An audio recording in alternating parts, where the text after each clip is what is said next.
ಶಾಂತಿನಗರ ವಿಧಾನಸಭಾ ಕ್ಷೇತ್ರದ ದಲಿತ ಪರ ಮುಖಂಡರಾದಂತಹ ದಲಿತ ಟೈಗರ್ ರಾಜ್ಯಾಧ್ಯಕ್ಷರಾದಂತಹ ಅರುಣ್ ರವರು ನಮ್ಮ ಸಂದರ್ಶನದಲ್ಲಿ ಭಾಗಿಯಾಗಿದ್ದಾರೆ. ದಲಿತ ಟೈಗರ್ ರಾಜ್ಯಾಧ್ಯಕ್ಷರ ಅರುಣ್ ಅವರು ಏನು ಹೇಳ್ತಾರೆ ಕೇಳೋಣ ಬನ್ನಿ. ಸರ್, ಅರುಣ್ ಅವರು ಶಾಂತಿನಗರ ವಿಧಾನಸಭಾ ಕ್ಷೇತ್ರ ಅಂದರೆ ಎನ್.ಎ. ಹ್ಯಾರಿಸ್ ಅವರು ಬಂದ ನಂತರ ಅನೇಕ ಅಭಿವೃದ್ಧಿ ಕಾಮಗಾರಿಗಳಲ್ಲಿ ಕೈಗೊಂಡಿದ್ದಾರೆ. ಏನು ಹೇಳ್ತೀರಾ ಸರ್? ಸರ್, ಜನಪ್ರಿಯ ಶಾಸಕರಾಗಿರುವಂಥ ಎನ್.ಎ. ಹ್ಯಾರಿಸ್ ಅವರು ಇಲ್ಲಿ 4ನೇ ಬಾರಿ ಗೆದ್ದಿದ್ದಾರೆ. 4ನೇ ಬಾರಿ ಗೆದ್ದಿದ್ದಾರೆ ಅಂದರೆ ಇಲ್ಲಿ ಒಂದು ಸತಿ ಗೆದ್ದವರು ಇನ್ನೊಂದು ಸತಿ ಗೆದ್ದಿರುವಂಥ ಚರಿತ್ರೆನೇ ಇಲ್ಲ.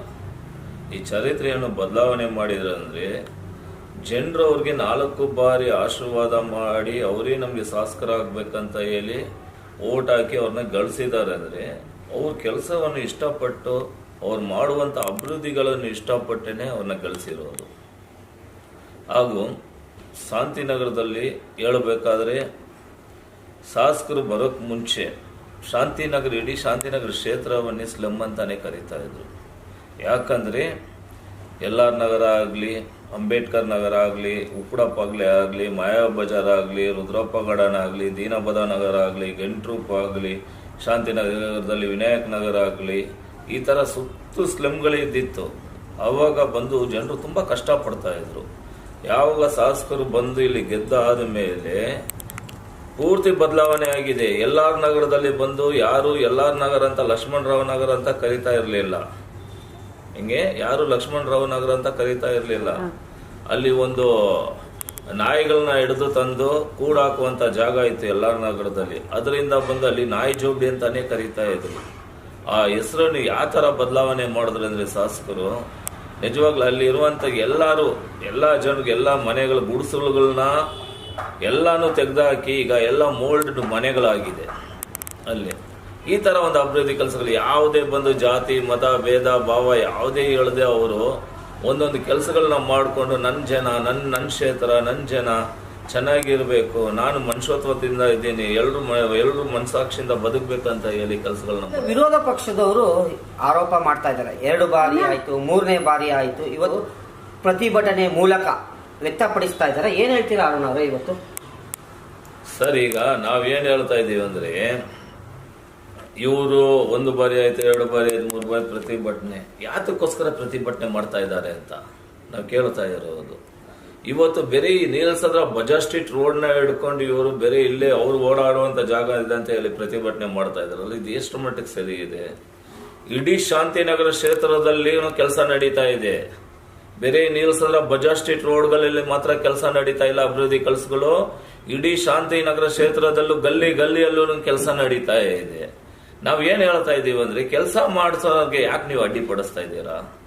ಕೆಲಸ ಸರಿ ಇಲ್ವಾ? ಡೈರೆಕ್ಟ್ ಆಗಿ ನೀವು ಮಾತಾಡಿ. ಶಾಸಕರು ಹೇಳ್ತಾರಲ್ಲ, ನೀವು ವಿರೋಧ ಪಕ್ಷರಾಗಿದ್ರು ನೀವು ನನ್ನ ಕ್ಷೇತ್ರದಲ್ಲಿ ಇರುವಂತವ್ರು, ನಾನೇ ನಿಮ್ಗೆ MLA ಅಂತ ಅವರು ಓಪನ್ ಆಗಿ ನಮ್ಮ ಶಾಸಕರು ಹೇಳುವಾಗ ನೀವೇನ್ ಮಾಡ್ಬೇಕು? ಡೈರೆಕ್ಟ್ ಆಗಿ ಮಾತಾಡ್ರಿ. ಹಿಂಗ್ ಕೆಲಸ ಎಲ್ಲ ಇದಾಗಿದೆ, ಹಿಂಗಾಗಿದೆ, ಹಂಗಾಗಿದೆ, ಏನಾದ್ರು ಇದ್ರೆ ಮಾತಾಡಿ.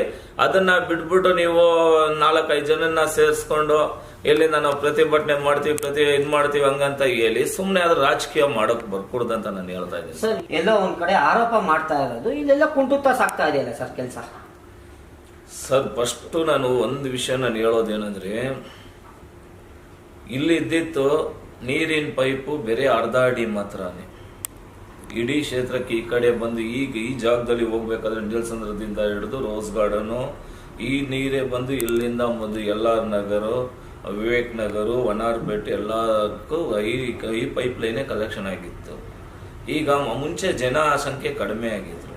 ಈಗ ಜನಸಂಖ್ಯೆ ಹೆಚ್ಚಾಗಿರೋದ್ರಿಂದ ದೊಡ್ಡ ಮಟ್ಟದಲ್ಲಿ 3 ಅಡಿ ಪೈಪ್ ಹಾಕಿದ್ದಾರೆ ಸರ್ ನೀರಿಗೆ. ಎಷ್ಟು? 3 ಅಡಿ ಪೈಪು, 1.5 ಅಡಿ ಪೈಪ್ನ ಹಾಕಿಸಿ ಕಾಮಗಾರಿ ಮಾಡ್ತಾ ಇದ್ದಾರೆ. ಈಗ ರೋಡ್ ಅಗಿಬೇಕಾದ್ರೆ ಒಂದು ಪೈಪ್ ಹಾಕ್ಬೇಕಾದ್ರೆ ರೋಡ್ ಅಗಿಲೇಬೇಕಾಗುತ್ತೆ. ಅದು ಆಗಿದ ತಕ್ಷಣ ಒಲೆಚರಂಡಿ ಪೈಪು ಕಡಿಮೆ ಅಂದ್ರು ಅದು ಎಷ್ಟು 3-3.5 ಅಡಿ ಪೈಪ್ಗಳನ್ನ ಹಾಕಿದ್ದಾರೆ. ಹಿಂಗೆ ಯಾತಕ್ಕೋಸ್ಕರ? ಈಗ ಒಂದ್ಸತಿ ರೋಡ್ ಆಗದಾದ್ಮೇಲೆ ರೋಡ್ ಹಾಕದ್ಮೇಲೆ ತಿರುಗಿ ಅಗಿಬೇಕಾಗುತ್ತಲ್ಲ. ಈ ಕೆಲಸಗಳೆಲ್ಲ ಮಾಡಾದ್ಮೇಲೆ ತಾನೇ ರೋಡ್ ಹಾಕಕ್ ಬರುತ್ತೆ. ಇವ್ರು ಯಾಕೆ ರೋಡ್ ಆಗಿಲ್ಲ ಅಂತ ಮಾತ್ರ ಕೇಳ್ತಾ ಇದ್ದಾರೆ. ಅಲ್ಲಿ ಏನ್ ಕೆಲಸ ಆಗ್ತಾ ಇದೆ ಅಂತ ಯಾರಾದ್ರೂ ಕೇಳ್ತಾ ಇದ್ದಾರಾ? ಜನರಿಗೆ ಸಾಮಾನ್ಯ ಜನರಿಗೆ ಗೊತ್ತಿದೆ. ಹಿಂಗೆ MLA ಅವ್ರು ಏನ್ ಮಾಡ್ತಾ ಇದ್ದಾರೆ, ಎಷ್ಟು ಒಳ್ಳೆ ಕೆಲಸ ಮಾಡ್ತಾ ಇದ್ದಾರೆ, ಎಷ್ಟು ಮಟ್ಟಿನಲ್ಲಿ ಕೆಲಸಗಳು ಮಾಡಿಕೊಂಡು ಎಲ್ಲ ಜನರನ್ನು ಒಳಗೊಂಡು ಯಾರಿಗೆ ಏನು ಸಮಸ್ಯೆ ಆಗಿದೆ ಅಂತ ಹೋಗಿ ಮನೆ ಹತ್ರನೂ ಕೇಳ್ತಾ ಇದ್ದಾರೆ. ಪ್ರತಿ ಸೋಮವಾರನು ಜನರ ಸಂಪರ್ಕ ಸಭೆ ಅಂತ ಹೇಳಿ ಮಡಗಿದ್ದಾರೆ. ಜನರ ಸಂಪರ್ಕ ಸಭೆ ಅಂತ ಮಡಗಿದ್ದಾರೆ. ಸ್ಟೈಲ್ ಮುಂದ್ಗಡೆ ಇರುವಂತ ಫುಟ್ಬಾಲ್ ಸ್ಟೇಡಿಯಂ ಅಲ್ಲಿ ಅವ್ರ ಆಫೀಸ್ ಅಲ್ಲಿ ಬೆಳಿಗ್ಗೆ 8:30 9:30 ತನಕ ಪ್ರತಿ ಜನರು ಬಂದು ನಿಮ್ಗೆ ಏನೋ ಸಮಸ್ಯೆ ಇದ್ರೆ ಬಂದು ನನ್ನ ಹತ್ರ ಲೆಟರ್ ಮೂಲಕ ತಲುಪಿಸಿ, ಅಲ್ಲೇ ಅಧಿಕಾರಿಗಳನ್ನ ಕರೆಸಿ ನಾನು ಸರಿಪಡಿಸ್ತೀನಿ ಅಂತ ಹೇಳ್ತಾ ಇದ್ದಾರೆ. ಯಾರಾದ್ರೂ ಇಡೀ ರಾಜ್ಯದಲ್ಲಿ ಅಂತ ಶಾಸಕರು ಯಾರಾದ್ರೂ ಮಾಡ್ತಾ ಇದಾರ ಸರ್? 5-6 ತಿಂಗಳುಗಳಾಯ್ತು. ಇವತ್ತು ಒಂದ್ ಕಡೆ ಕಾಂಟ್ರಾಕ್ಟರ್ನ ರದ್ದು ಮಾಡಿದೀನಿ ಅಂತ ಹೇಳ್ತಾ ಇದ್ದಾರೆ ಶಾಸಕರು, ಇನ್ನೊಂದು ಕಾಂಟ್ರಾಕ್ಟರ್ ಕೊಡ್ತಿದೀವಿ ಅಂತಾರೆ. ಇದು ಟೈಮ್ ಕಾಲಾವಕಾಶ ಹಿಡಿಯುತ್ತೆ. ಯಾಕೆ ಸರ್ ಬ್ಲಾಕ್ ಮಾರ್ಕ್ ಮಾಡಬೇಕು ಶಾಸಕರು? ಇಲ್ಲ, ಒಂದು ವಿಷಯ ನಾವ್ ಏನ್ ಹೇಳ್ತಾ ಇದೀವಿ ಅಂದ್ರೆ, ಶಾಸಕರು ಒಬ್ಬರನ್ನ ಬ್ಲಾಕ್ ಲಿಸ್ಟ್ ಮಾಡಿದಾರೆ ಅಂತ ಹೇಳ್ಬೇಕಾಗಿದ್ರೆ ಅದನ್ನೇ ಯಾರ್ದಂದ್ರೆ ಈ ರಸ್ತೆ ಕಾಮಗಾರಿ ಅವ್ರನ್ನಲ್ಲ, ಈ ಆಸ್ಟಿನ್ ಟೌನ್ ಚೌಟ್ರಿಗಳನ್ನ ಬಂದು ಕಾಮಗಾರಿ ಮಾಡಿ ಅವಾಗ ಬಿಜೆಪಿ ಸರ್ಕಾರ ಇತ್ತು. ಏನೀಗ ವಿರೋಧ ಪಕ್ಷ ಅಂತ ಹೇಳ್ತಾ ಇದ್ರೆ ಅವರೇ ಕೌನ್ಸಿಲರ್ ಆಗಿದ್ರು. ಅವಾಗ ಬಂದು ಕಾಂಟ್ರಾಕ್ಟರ್ಗೆ ತೊಂದರೆ ಕೊಟ್ಟು ಅವ್ರಿಗೆ ಬಂದು ಯಾವ್ದು ಕಮಿಷನ್ ಬೇಸ ಏನೋ ಇದಿಲ್ದ ಆಗದೆ ಇರೋದ್ರಿಂದ ಅವ್ನ ಕೆಲಸ ಸ್ಟಾಪ್ ಮಾಡಿ ಇಟ್ಟಿದ್ದ. ಆಮೇಲೆ ಬಂದು ಅದು ಹಂಗೆ ಸುಮಾರು ಒಂದು 6-7 ವರ್ಷ ಏನೋ ಆಗುತ್ತೆ ಅಂತ ಕಾಣುತ್ತೆ. ಅವ್ರ ಮೇಲೆ ಕಂಪ್ಲೇಂಟ್ ಕೊಟ್ಟು ಶಾಸಕರು ಅದನ್ನ ಈಗ ಬೇರೆ ಒಬ್ಬರಿಗೆ ಕೊಟ್ಟು ಕೆಲಸ ಮಾಡಿಸ್ತಾ ಇದ್ದಾರೆ. ಯಾಕೆ ಹೇಳ್ತಾ ಇದ್ದೀನಿ ಅಂದ್ರೆ, ಎಲ್ಲೇ ಇರಲಿ ಇಡೀ ರಾಜ್ಯದಲ್ಲಿ ಇರುವಂತ ಎಲ್ಲ ಪ್ರತಿಯೊಬ್ಬರನ್ನ ಎತ್ಕೊಂಡ ಎಲ್ಲ ಶಾಸಕರನ್ನು, ಯಾವುದೇ ಒಂದು ಶಾಸಕ ಡೈರೆಕ್ಟ್ ಆಗಿ ಯಾವುದೇ ಒಂದು ಕೆಲಸ ಆದ್ರೂ ಫೇಸ್ಬುಕ್ ಲೈವ್ ಅಲ್ಲಿ ಬರುವಂತ ಶಾಸಕರು ಯಾರಾದ್ರೂ ಇದ್ರೆ ಅದು ನಮ್ಮ ಜನಪ್ರಿಯ ಶಾಸಕರು ಎನ್ ಎ ಹ್ಯಾರಿಸ್ ಸರ್ ಅಂತ ನಾನು ಹೇಳಕ್ಕೆ ಇಷ್ಟಪಡ್ತೀನಿ. ಕಾಂಟ್ರಾಕ್ಟರ್ಗಳಿಂದ ವಿಳಂಬ ಆಗ್ತಾ ಇದೆಯಾ, ಇಲ್ಲ ಕೆಲಸಗಾರಗಳಿಂದ ವಿಳಂಬ ಆಗ್ತಾ ಇದೆಯಾ? ಈ ಪ್ರತಿಭಟನೆ ಮೂಲಕ ಇದೇನಾದ್ರೂ ಬೇಗ ಕೆಲಸ ಏನಾದ್ರೂ ಆಗುತ್ತಾ ಅಂತ ಏನಾದ್ರೂ ಇದೆಯಾ ಸರ್? ಇಲ್ಲಿ ಏನಾಗ್ತಾ ಇದೆ ಅಂದ್ರೆ, ಇಲ್ಲಿ ಕೆಲಸಗಳು ಬೇಗ ನಡೆಯುತ್ತೆ. ಈಗ ಬಂದು ಉದಾಹರಣೆ ಹೇಳಬೇಕಾದ್ರೆ ಲಾಸ್ಟ್ ಟೈಮ್ ಒಂದು ಹೋರಾಟ ಮಾಡಿದ್ರು, ನಾಳೆ ರಾತ್ರಿ ರೋಡ್ ಹಾಕ್ತಾರೆ ಅಂತ ಗೊತ್ತಾಗಿದ ತಕ್ಷಣ ಇವತ್ತು ಪ್ರತಿಭಟನೆ ಮಾಡ್ತಾರೆ. ಕಾರಣ ಏನಂದ್ರೆ, ಇವ್ರು ಪ್ರತಿಭಟನೆ ಮಾಡಿರೋದ್ರಿಂದಾನೇ ನಮ್ ಕೆಲಸ ಆಗಿದೆ ಅಂತ ಜನರಿಗೆ ಕಾಣ್ಬೇಕಂತ ಹೇಳಿ ನಾನು ಅವ್ರಿಗೆ ಹೇಳ್ತಾ ಇದ್ದೀನಿ. ಇಡೀ ನಮ್ಮ ಶಾಂತಿನಗರ ಕ್ಷೇತ್ರದಲ್ಲಿ ಇರುವಂತ ಪ್ರತಿಯೊಂದು ಜನರಿಗೂ ಗೊತ್ತಿದೆ ಶಾಸಕರು ಯಾರು, ಹೆಂಗ್ ಕೆಲಸ ಮಾಡ್ತಾ ಇದ್ದಾರೆ, ಜನರ ಪರವಾಗಿ ನಿಂತಿದ್ದಾರೆ ಅಂತ ಹೇಳಿ. ಈಗ ಶಾಸಕರು ಎಲ್ಲಾ ಕಡೆನೂ ನೋಡ್ಬೇಕಾಗತ್ತೆ. ಹಿಂಗೆ ಈಗ ಬಂದು ಈ ರಸ್ತೆ ತಡೆದ್ಬಿಟ್ಟು ಬಂದ್ ಮಾಡ್ಬಿಟ್ಟು ಇಲ್ಲಿ ಕೆಲಸ ಮಾಡಿ ಅಂತ ಹೇಳಿ ಇದ್ ಮಾಡಕ್ ಆಗಲ್ಲ. ಯಾಕಂದ್ರೆ ಇದರಲ್ಲಿ ದಿನಕ್ಕೆ ಲಕ್ಷಾಂತರ ಜನ ಓಡಾಡುವಂತದ್ದು. ಒಂದೊಂದು ಸ್ಟೆಪ್ ಆಗಿ ಮಾಡ್ಕೊಂಡು ಬರ್ಬೇಕು. ಅವ್ರಿಗೂ ಜಾಗ ಬಿಡಬೇಕು, ಬೀದಿ ಬದಿ ವ್ಯಾಪಾರಿಗಳಿಗೂ ಜಾಗ ಬಿಡಬೇಕು, ಪಾರ್ಕಿಂಗ್ಗೂ ಜಾಗ ಬಿಡಬೇಕು, ಕೆಲಸನೂ ಮಾಡಬೇಕು, ಎಲ್ಲದನ್ನು ನೋಡ್ಕೊಂಡು ಮಾಡ್ಬೇಕಾಗತ್ತಲ್ಲ ಸರ್. ಇಲ್ಲಿ ನೋಡಿ, ಸುಮಾರು ಒಂದು 6 ರಿಂದ 8 ತಿಂಗಳುಗಳಾಯ್ತು ಕಾಮಗಾರಿ ಎತ್ಕೊಂಡು. ಇವತ್ತು ನೋಡಿ 8 ತಿಂಗಳಾದ ಈ ಕಾಮಗಾರಿ ಸಂಪೂರ್ಣಗೊಂಡಿಲ್ಲ. ಮತ್ತೆ ಬೀದಿ ಬದಿ ವ್ಯಾಪಾರಿಗಳು ಎಲ್ಲಿಗೆ ಹೋಗ್ಬೇಕು? ಜ್ವಲಂತ ಸಮಸ್ಯೆಗಳು ಇರುತ್ತೆ. ಅಕ್ಕಪಕ್ಕ ಮನೆಗಳಿಗೆ ತೊಂದರೆ ಆಗುತ್ತೆ. ನಾವು ಹೇಳ್ಬೇಕಾಗಿರೋದೇ ಅಂದ್ರೆ, ಇಂಜಿನಿಯರ್ಸ್ಗಳು ಯಾವ ರೀತಿನಲ್ಲಿ ಯಾವ ಕಾಮಗಾರಿ ಮುಂಚೆ ಮಾಡಬೇಕು, ಆಮೇಲೆ ಯಾವ ಕಾಮಗಾರಿ ಮಾಡಬೇಕಂತ ಹೇಳಿ ಕಾಂಟ್ರಾಕ್ಟರ್ಗೆ ಹೇಳಿದ್ಮೇಲೆ ಕಾಂಟ್ರಾಕ್ಟರ್ ಮಾಡೋದು. ಈಗ ಬಂದು ಕಾಂಟ್ರಾಕ್ಟರ್ ಇಷ್ಟ ಬಂದಂಗೆ ಅವ್ರು ಮಾಡಕ್ ಬರಲ್ಲ. ಈಗ ಬಂದು ನಾನು ನಿಮ್ಗೆ ಹೇಳಿದೆ, ಒಳೆ ಚರಂಡಿ ಕಾಮಗಾರಿ ಇರುತ್ತೆ, WSSP ಕಾಮಗಾರಿ ಇರುತ್ತೆ, ಅದನ್ನ ಮಾಡಬೇಕು. ಪ್ಲಸ್ ಅಂಡರ್ಗ್ರೌಂಡ್ ಕೇಬಲ್ ಕಾಮಗಾರಿ ಇರುತ್ತೆ, ಅದನ್ನ ಮಾಡಬೇಕು. ಇಲ್ಲಿ ಶಾಸಕರು ಮಾಡ್ತಾ ಇರೋದು ಏನಂದ್ರೆ, ಒಂದು ವಿಷಯ ತಮ್ಗೆ ತಿಳಿಸ್ಬೇಕಂದ್ರೆ, ಇದುವರೆಗೂ ಶಾಂತಿನಗರ ವಿಧಾನಸಭಾ ಕ್ಷೇತ್ರದಲ್ಲಿ ವೈಟ್ ಟಾಪಿಂಗ್ ರೋಡು ಬೇರೆ MG ರೋಡ್ ಆ ಕಡೆ ಈ ಕಡೆ ಇರುತ್ತೆ, ಈ ಕಡೆ ಬಂದು ಊರ್ ಒಳಗಡೆ ಬಂದಿಲ್ಲ. ಇವತ್ತು ಶಾಸಕರು ವೈಟ್ ಟಾಪಿಂಗ್ ರೋಡ್ ನ ತಗೊಂಡ್ ಬರ್ತಾ ಇದ್ದಾರೆ. ಒಂದು ಸತಿ ನಾವು ಈಗ ಹೇಳ್ಬೋದು 5 ತಿಂಗಳಾಯ್ತು, 6 ತಿಂಗಳಾಯ್ತು, 2 ತಿಂಗಳಾಯ್ತು ಅಂತ. ಯಾವುದೇ ಕಾರಣಕ್ಕಾಗಿ ನಡೀತಾ ಇರುವಾಗ ನೀರಿನ ಕಾಮಗಾರಿ ಬಂದು ನಿಲ್ಲಿಸಬೇಕಾಗತ್ತೆ. ಅವ್ರು ಮಾಡಿ ಆದ್ಮೇಲೆನೆ ಅದು ಪಕ್ಕದಲ್ಲಿ ಪೈಪ್ಗಳನ್ನ ಹಾಕಿ ಸ್ವಲ್ಪ ದೂರ ಸರಿಸಿ ನೀರಿನ ವ್ಯವಸ್ಥೆ ಮಾಡಬೇಕಾಗುತ್ತೆ. ಟಾಪಿಂಗ್ ರೋಡ್ ಬರೋದು ನಾವ್ ಏನ್ ಹೇಳ್ತಾ ಇದೀವಿ ಅಂದ್ರೆ, ಒಂದ್ ಸತಿ ಆಗ್ಬಿಟ್ರೆ ಕಡಿಮೆ ಅಂದ್ರೆ 35-40 ವರ್ಷ ಬಾಳ್ಕೆ ಆಗುತ್ತೆ.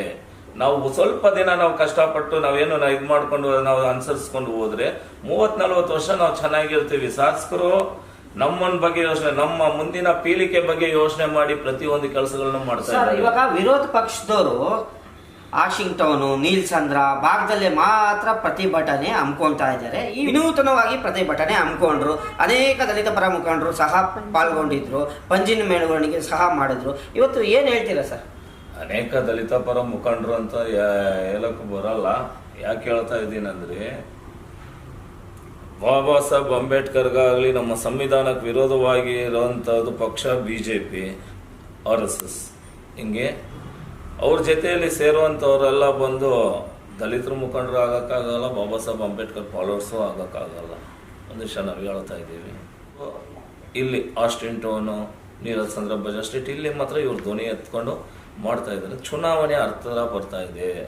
ಯಾವ ಚುನಾವಣೆ? BBMP ಚುನಾವಣೆ ಹತ್ರ ಬರ್ತಾ ಇರೋದ್ರಿಂದ ಇವ್ರಿಗೆ ಒಂದು ಆಸೆ, ಹಿಂಗೆ ನಾವೆಲ್ಲ ಇದು ಮಾಡ್ಬೋದು, ಈ ಥರ ಮಾಡಿದ್ರೆ ಜನ ನಮಗೆ ವೋಟ್ ಆಗ್ಬೋದು ಅಂತ. ದಯವಿಟ್ಟು ಕನ್ಸ್ಕೊಂಡ್ಬೇಡಿ.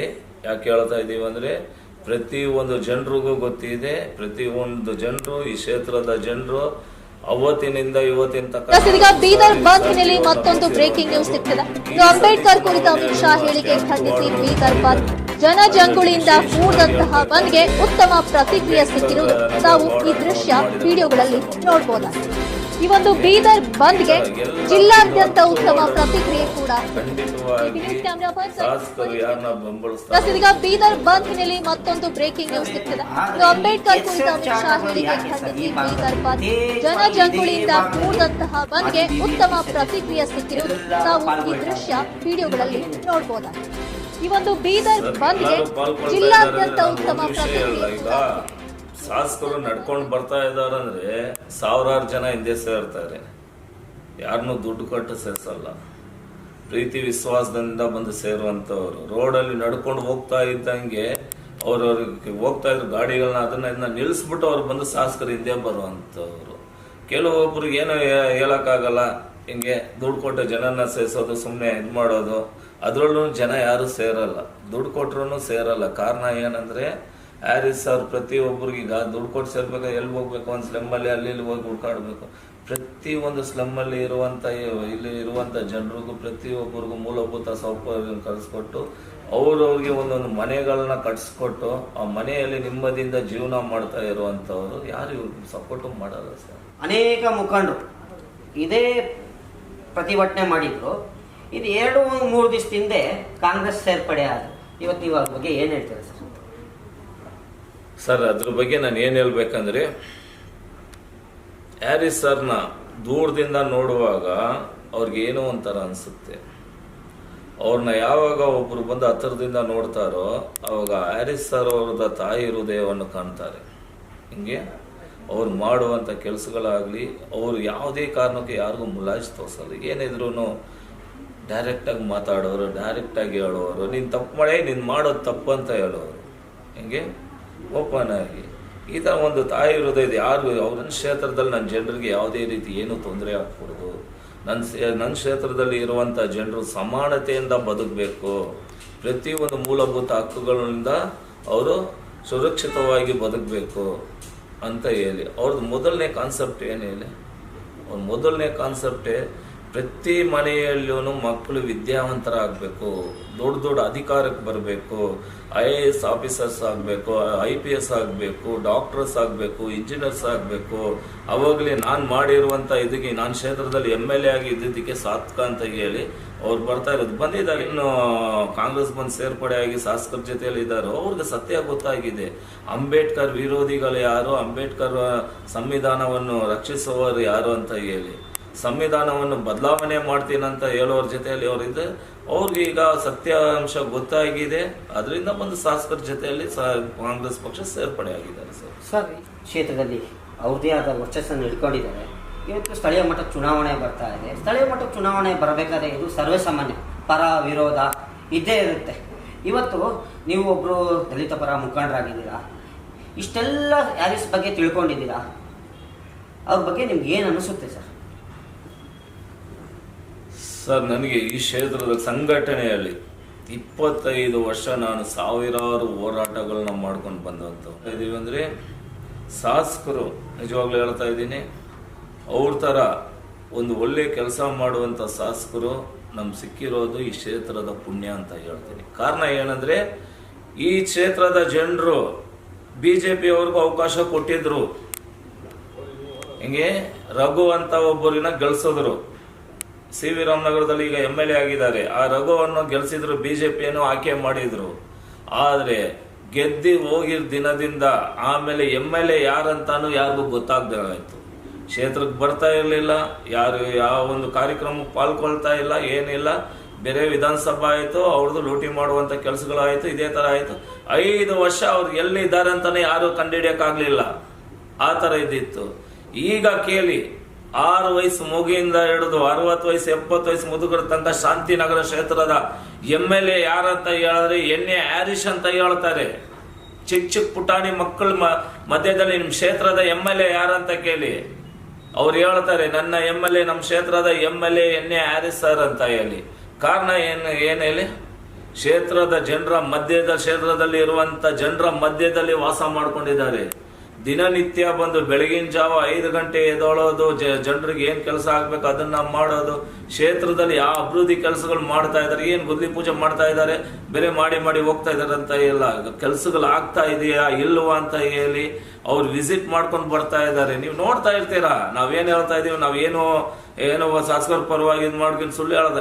ಅವ್ರ ಫೇಸ್ಬುಕ್ ಲೈವ್ ಓಪನ್ ಮಾಡಿ ನೋಡಿ, ನಿಮ್ಗೆ ಗೊತ್ತಾಗುತ್ತೆ. ಹಿಂಗೆ ಎಲ್ಲಿಂದ ಅದು ಹೇಳ್ತಾ ಇದೀವಲ್ಲ, ನಮ್ ಬೆಂಗಳೂರಿಂದ ಡೆಲ್ಲಿಯಿಂದ ಫಾರಿನ್ ತನಕ ಬಂದು ಅವ್ರಿಗೆ ಅಫಿಷಿಯೇಟ್ ಮಾಡ್ತಾ ಇದ್ದಾರೆ. ಏನಂತ ಹೇಳಿ, ಇಷ್ಟು ಲೈವ್ ಆಗಿ ಏನೇ ಒಂದು ಇದಾಗಿ ಯಾವ MLA ಲೈವ್ ಬರೋದಿಲ್ಲ. ಇವ್ರು ಧೈರ್ಯವಾಗಿ ಲೈವ್ ಆಗಿ ಬರ್ತಾರೆ. ಒಂದು ಮನುಷ್ಯ ಬಂದು ಲೈವ್ ಪ್ರೋಗ್ರಾಮ್ ಬರ್ತಾ ಇದ್ದಾರೆ ಅಂದ್ರೆ ಅವ್ರಿಗೆ ಯಾವುದೇ ರೀತಿ ಬಂದು ಹೆದರಿಕೆ ಇಲ್ಲ.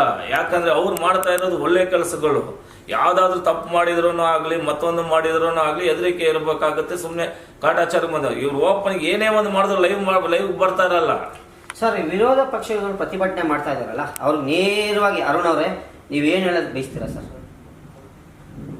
ಸರ್, ವಿರೋಧ ಪಕ್ಷಕ್ಕೆ ಅವ್ರು ಪ್ರತಿಭಟನೆ ಮಾಡೋರಿಗೆ ನಾನು ಹೇಳಕ್ ಬಯಸೋದು ಏನಂದ್ರೆ, ನೀವೇನಾದ್ರೂ ಒಳ್ಳೆ ಕೆಲಸಗಳು ಏನಾದ್ರೂ ಮಾಡಬೇಕಾಗಿದ್ರೆ ಶಾಸಕರು ಮಾಡುವಂತ ಕೆಲಸಗಳಿಗೆ ಬೆಂಬಲ ಕೊಡಿ. ಏನಾದ್ರೂ ಕೆಲಸಗಳು ಏನಾದ್ರೂ ಆಗಿದ್ರೆ, ಹಿನ್ನಡೆ ಏನೋ ತಡೆ ಆಗಿದ್ರೆ ನೇರವಾಗಿ ಕುತ್ಕೊಂಡು ಮಾತಾಡಿ. ಅವ್ರು ಎಲ್ಲರಿಗೂ ಅವಕಾಶ ಕೊಟ್ಟಿದ್ದಾರೆ. ಹಿಂಗೆ ಅವ್ರು ಹೇಳ್ತಾರೆ, ಮನುಷ್ಯತ್ವದಿಂದ ಬದುಕಿರಿ ಅಂತ ಹೇಳಿ, ನನ್ನ ತತ್ವ ಮನುಷ್ಯತ್ವ ಅಂತ ಹೇಳ್ತಾರೆ. ಅವ್ರು ಮನುಷ್ಯತ್ವದಿಂದ ಮಾತಾಡಿ, ಅವ್ರು ಹೇಳುವಾಗ ನೇರವಾಗಿ ಮಾತಾಡಿ. ಹಿಂದೆ ಒಂದು ಮುಂದೆ ಒಂದು ಮಾತಾಡೋದು ಬೇಡ. ಚುನಾವಣೆ ಬರುತ್ತೆ ಹೋಗುತ್ತೆ, ಜನರನ್ನ ದಿಕ್ಕು ತಪ್ಪುವಂತ ಕೆಲಸ ಮಾಡಬೇಡಿ. ಜನರು ಯಾರು ದಿಕ್ಕು ತಪ್ಪುವವರು ಅಲ್ಲ. ಯಾರು ಜನರು ನಾವು ದಿಕ್ಕು ತಪ್ಪಕ್ಕೂ ನಾವು ಬಿಡೋರಲ್ಲ. ಯಾಕಂದ್ರೆ ನಮಗೆ ಒಂದು ಸಮಾಜದ ಕಾಲೇಜ್ ಇದೆ. ನಾನು ಒಂದು ರಾಜ್ಯಾಧ್ಯಕ್ಷನಾಗಿ ಇಡೀ ರಾಜ್ಯದಲ್ಲಿ ನಮ್ಮ ಸಂಘಟನೆ ಇದ್ರೂ ಸರಿ, ನಾನು ಹುಟ್ಟಿ ಬೆಳೆದಿರೋದು ಈ ಕ್ಷೇತ್ರದಲ್ಲಿ. ಈ ಕ್ಷೇತ್ರದಲ್ಲಿ ಇರುವಂತ ಪ್ರತಿಯೊಂದು ಜನರ ಮೇಲೆ ಜನರ ಕಾಲೇಜ್ ನಮಗಿದೆ. ಈ ಕ್ಷೇತ್ರದ ಜನರು ಪರವಾಗಿ ನಾವು ಇದ್ದೀವಿ. ಈ ಕ್ಷೇತ್ರದಲ್ಲಿ ಇರುವಂತ ಜನರು ನಾವು ಯಾವುದೇ ಕಾರಣಕ್ಕೂ ನಾವು ದಾರಿ ತಪ್ಪಕ್ ಬಿಡಲ್ಲ. ನಾವು ಒಂದು ಹೇಳ್ತೀವಿ, ನೀವು 100 ಜನ 200 ಜನ ಕರ್ಕೊಂಡ್ ಬಂದು ನೀವು ಹೋರಾಟ ಮಾಡ್ತೀವಿ ಅಂತ ಹೇಳ್ತಾ ಇದ್ದೀರಲ್ಲ, ನಾವು ಬೇರೆ ಮನಸ್ಸು ಮಾಡಿದ್ರೆ 2,000-3,000 ಸಾವಿರಾರು ಜನ ಸೇರಿಸಿ ನಾವು ಮಾಡಬಹುದು. ಆದ್ರೆ ನಾವು ಕಾನೂನು ಬದ್ಧವಾಗಿದ್ದೀವಿ, ಸಂವಿಧಾನ ಪರವಾಗಿದ್ದೀವಿ, ಪ್ರಜಾಪ್ರಭುತ್ವ ಪರವಾಗಿದ್ದೀವಿ. ನಾವು ಯಾವುದೇ ಒಂದು ಕಾರ್ಯಕ್ರಮ ಮಾಡಬೇಕಾದ್ರೂ ಕಾನೂನು ಬದ್ಧವಾಗಿ ನಾವು ಬಂದು ಪರ್ಮಿಷನ್ ಕೇಳಿ, ನಮ್ಮ ಲೆಟರ್ ಅಲ್ಲಿ ಬಂದು ಅವ್ರಿಗೆ ಮೆಮೊರಂಡಮ್ ಕೊಟ್ಟು ನಾವು ಪರ್ಮಿಷನ್ ಕೇಳಿ ನಾವು ಹೋರಾಟ ಮಾಡಕ್ ಹೋಗ್ತೀವಿ. ಆದ್ರೆ ಇಲ್ಲಿ ಬಂದು ಏನು ಬೆಂಗಳೂರಿನಲ್ಲಿ ಹೈಕೋರ್ಟ್ ಆದೇಶದ ಪ್ರಕಾರ ಯಾರೇ ಏನೇ ಹೋರಾಟ ಮಾಡಿದ್ರು ಫ್ರೀಡಂ ಪಾರ್ಕ್ ಅಲ್ಲೇ ಮಾಡ್ಬೇಕಂತ ಆದೇಶ ಇರೋದ್ರಿಂದ ನಾವು ಕಾನೂನನ್ನ ಪಾಲಿಸಬೇಕಾಗುತ್ತೆ. ಏನು ಬೇಕಾಬಿಟ್ಟಿಯಾಗಿ ಬಂದ್ಬಿಟ್ಟು ಬೀದರ್ ಬಂದ್ ಹಿನ್ನೆಲೆ ಮತ್ತೊಂದು ಬ್ರೇಕಿಂಗ್ ನ್ಯೂಸ್ ಸಿಗ್ತಿದೆ. ಇನ್ನು ಅಂಬೇಡ್ಕರ್ ಕುರಿತ ಅಮಿತ್ ಶಾ ಹೇಳಿಕೆ ಖಂಡಿಸಿ ಬೀದರ್ ಬಂದ್ ಜನಜಂಗುಳಿಯಿಂದ ಕೂಡಿದಂತಹ ಬಂದ್ಗೆ ಉತ್ತಮ ಪ್ರತಿಕ್ರಿಯೆ ಸಿಕ್ಕಿರುವುದು ತಾವು ಈ ದೃಶ್ಯ ವಿಡಿಯೋಗಳಲ್ಲಿ ನೋಡಬಹುದು. ಈ ಒಂದು ಬೀದರ್ ಬಂದ್ಗೆ ಜಿಲ್ಲಾದ್ಯಂತ ಉತ್ತಮ ಪ್ರತಿಕ್ರಿಯೆ ಕೂಡ ಬೀದರ್ ಬಂದ್ ಹಿನ್ನೆಲೆ ಮತ್ತೊಂದು ಬ್ರೇಕಿಂಗ್ ನ್ಯೂಸ್ ಸಿಗ್ತಿದೆ. ಅಂಬೇಡ್ಕರ್ ಕುರಿತ ಅಮಿತ್ ಶಾ ಹೇಳಿಕೆ ಖಂಡಿಸಿ ಬೀದರ್ ಬಂದ್ ಜನಜಂಗುಳಿಯಿಂದ ಕೂಡಿದಂತಹ ಬಂದ್ಗೆ ಉತ್ತಮ ಪ್ರತಿಕ್ರಿಯೆ ಸಿಕ್ಕಿರುವುದು ತಾವು ಈ ದೃಶ್ಯ ವಿಡಿಯೋಗಳಲ್ಲಿ ನೋಡಬಹುದು. ಈ ಒಂದು ಬೀದರ್ ಬಂದ್ಗೆ ಜಿಲ್ಲಾದ್ಯಂತ ಉತ್ತಮ ಪ್ರತಿಕ್ರಿಯೆ. ಸರ್, ಒಂದು ವಿಷಯ, ಯಾರನ್ನು ಧಮಕಿಯಿಂದ ಇದು ಮಾಡೋದಾಗ್ಲಿ ಬೆದರ್ಸೋದಾಗ್ಲಿ ಇದೆಲ್ಲ ಇಲ್ಲ. ಪ್ರೀತಿ ವಿಶ್ವಾಸದಿಂದ ಕಟ್ಟಾಕುವಂತವ್ರು ಹ್ಯಾರಿಸ್ ಅವರು. ಯಾಕೆ ಹೇಳ್ತಾ ಇದ್ದೀನಿ ಅಂದ್ರೆ, ನಿಮ್ಗೆ ಹೇಳಿದೆ, ಇಡೀ ಶಾಂತಿನಗರ ಕ್ಷೇತ್ರ ಬಂದು ಸ್ಲಮ್ ಆಗಿದ್ದು. ಅದೇ ರೀತಿಯಲ್ಲಿ ಶಾಂತಿನಗರ ಕ್ಷೇತ್ರದಲ್ಲೂ ರೌಡಿಗಳು ಜಾಸ್ತಿ ಆಗಿದ್ರು, ರೌಡಿಸಮ್ಗಳು ಜಾಸ್ತಿ ಆಗಿತ್ತು. ನೀವು ಶಾಸಕರು ಬರೋಕ್ ಮುಂಚೆ ಸ್ಟೇಷನ್ ಇಂದ ಒಂದು RTA ಹಾಕಿ ಎತ್ಕೊಳ್ಳಿ, ಎಷ್ಟು ಜನ ರೌಡಿ ಶೀಟರ್ಗಳಿದ್ರು, ಒಂದ್ ದಿನಕ್ಕೆ ಎಷ್ಟು ಜನ ಎಷ್ಟು ಕೇಸ್ಗಳು ಆಗ್ತಾ ಇತ್ತಂತ. ಅದೇ ಇವಾಗ ಎತ್ಕೊಳ್ಳಿ. ಈಗ ರೌಡಿಸಮ್ ಇಲ್ಲ ಶಾಂತಿನಗರ ಕ್ಷೇತ್ರದ, ಎಲ್ಲೋ ಅಲ್ಪ ಸ್ವಲ್ಪ ಇರುತ್ತೆ. ಹೆಂಗೆ ಧಮಕಿ ಹಾಕೋದು, ಮತ್ತೊಬ್ಬ ಇವರು ಯಾರಿಗೂ ಧಮಕಿ ಹಾಕಲ್ಲ, ಬೇರೆಯವರು ನಮ್ಮ ಕ್ಷೇತ್ರದ ಜನರಿಗೆ ಧಮಕಿ ಹಾಕಿದ್ರು ಅದನ್ನು ಅವ್ರಿಗೆ ಇಷ್ಟ ಆಗಲ್ಲ. ನಾವ್ ಹೇಳ್ತಾ ಇದ್ದಿಲ್ಲ ಧಮಕಿ ಹಾಕೋದಕ್ಕೆ ಏನು ಅವ್ರೇನು ಚಿಕ್ಕ ಹುಡುಗರಲ್ಲ. ಅವ್ರು ಹೇಳ್ತಾರೆ ಸಂಘಟನೆಯಿಂದ ತೊಡಕೊಂಡು ಬಂದಂಥವ್ರು, ಬಂದು ಸೇರ್ಪಡೆ ಆಗಿರುವಂಥವ್ರು. ಅವ್ರೇನು ಧಮಕಿ ಹಾಕಿದ ತಕ್ಷಣ ಎದುರ್ಬೇಕು ಬದರ್ಬೇಕಂತ ಏನಿಲ್ಲ. ಅವ್ರ ಶಾಸಕರು ಯಾವತ್ತೂ ಅಷ್ಟೇ ಪ್ರೀತಿ ವಿಶ್ವಾಸದಲ್ಲಿ ಒಂದೊಬ್ಬರನ್ನ ಕಟ್ಟಾಕ್ತಾರೆ. ಇವಾಗ್ಲೂ ಜೊತೆಯಲ್ಲಿ ಇರೋರ್ಗೆ ಹೇಳ್ತಾರೆ, ಒಳ್ಳೆ ಕೆಲಸ ಮಾಡೋದಾದ್ರೆ ಜೊತೆಯಲ್ಲಿ ಇರಿ. ಹಿಂಗೆ ಸಮಾಜಕ್ಕೆ ಕೆಟ್ಟದ್ದು ಬಯಸೋದು ದಯವಿಟ್ಟು ನನ್ನ ಜೊತೆಯಲ್ಲಿ ಇರಬೇಡಿ ಅಂತ ಓಪನ್ ಆಗಿ ಹೇಳ್ತಾರೆ. ಮೀಟಿಂಗ್ ಪ್ರತಿಯೊಂದು ಮೀಟಿಂಗ್ ಅಲ್ಲೂ ಹೇಳ್ತಾರೆ. ಹಿಂಗೆ ಈ ಚುನಾವಣೆಯಲ್ಲೂ ಅಷ್ಟೇ ಜೊತೆಯಲ್ಲಿ ಇದು ಬೇರೆ ಒಬ್ಬರಿಗೆ ಕೆಲಸ ಮಾಡಿ ಇದೆಲ್ಲ ಮಾಡೋದು ಓಪನ್ ಆಗಿ ಹೇಳ್ತಾರೆ. ಯಾಕೆ ಹೇಳ್ತಾ ಇದ್ದೀನಿ ಅಂದ್ರೆ, ಶಾಸಕರು ಹೇಳ್ತಾರಲ್ಲ, ಏನು ವಿರೋಧ ಪಕ್ಷ ಅಂತ ಹೇಳ್ತಾ ಇದ್ದಾರೋ ಅವ್ರಿಗೂ ನಾನೇ ಶಾಸಕ ಅಲ್ವಾ, ಬಂದು ಏನಾದ್ರೂ ಇದ್ರೆ ಡೈರೆಕ್ಟ್ ಆಗಿ ಬಂದು ಮಾತಾಡಿ ಅಂತ ಹೇಳ್ತಾರಲ್ಲ. ನೀವು ಮಾತಾಡಿ, ಏನಾದ್ರು ಇತ್ತಂದ್ರೆ ಅದನ್ನ ಬಿಟ್ಬಿಟ್ಟು ಬೇರೆ ತರ ಇದೆಲ್ಲ ಮಾಡೋದು ತಪ್ಪು. ಯಾರಿಗೂ ಧಮಕಿ ಹಾಕೋಂಗಿಲ್ಲ. ಶಾಂತಿನಗರ ಕ್ಷೇತ್ರ ಸ್ವಾತಂತ್ರ್ಯ ಕ್ಷೇತ್ರ, ಶಾಂತಿಯಿಂದ ನೆಲೆನಾಡಿಸಿರುವಂತ ಕ್ಷೇತ್ರ ಎಮ್ನೆ ಹ್ಯಾರಿಸ್ ಸರ್ ಅವರು. ಸಂದರ್ಶನದಲ್ಲಿ ಭಾಗಿಯಾದರು ನೀವು. ನಿಮ್ಮ ಶಾಂತಿನಗರ ವಿಧಾನಸಭಾ ಕ್ಷೇತ್ರದ ಜನತೆಗೆ ಏನು ಸಂದೇಶವನ್ನು ರವಾನೆ ಮಾಡ್ತೀರಾ ಸರ್ ಇದ್ರ ಮೂಲಕ? ದಯವಿಟ್ಟು ಯಾರು ದಿಕ್ತಪ್ಪಕ್ಕೆ ಹೋಗ್ಬೇಡಿ. ನಿಮ್ಗೆ ಅಂತ ಹೇಳಿ ಶಾಸಕರು ಎನ್ನೆ ಹ್ಯಾರಿಸ್ ಸರ್ ಇದ್ದಾರೆ. ಅವ್ರು ನೇರವಾಗಿ ನಿಮ್ಮ ಸಂಪರ್ಕದಲ್ಲಿ ಇದ್ದಾರೆ. ಪ್ರತಿಯೊಬ್ಬರಿಗೂ ಅವ್ರ ಫೋನ್ ನಂಬರ್ ಗೊತ್ತಿದೆ. ಏನಾದರೂ ಇದ್ರೆ ದಯವಿಟ್ಟು ಅವ್ರ ಹತ್ರ ಮಾತಾಡಿ. ಇಂಥವ್ರ ಮಾತುಗಳನ್ನ ಕೇಳಕ್ಕೆ ಹೋಗ್ಬೇಡಿ. ಹಿಂಗೆ BJP ಪಕ್ಷದವರಾಗ್ಲಿ RSSನವರಾಗ್ಲಿ ವಿರೋಧ ಮಾಡ್ಕೊಂಡು ನಿಮ್ಮ ಮನೆ ಹತ್ರ ಬಂದು ನಿಮ್ಮನ್ನು ದಿಕ್ ತಪ್ಪಿಸ್ತಾರೆ. ದಯವಿಟ್ಟು ದಿಕ್ ತಪ್ಪಕ್ಕೆ ಹೋಗ್ಬೇಡಿ ಅಂತ ಹೇಳಿ ಸಂದರ್ಭದಾಗ ಹೇಳಿ ಈ ಸಂದರ್ಶನಕ್ಕೆ ತಮಗೂ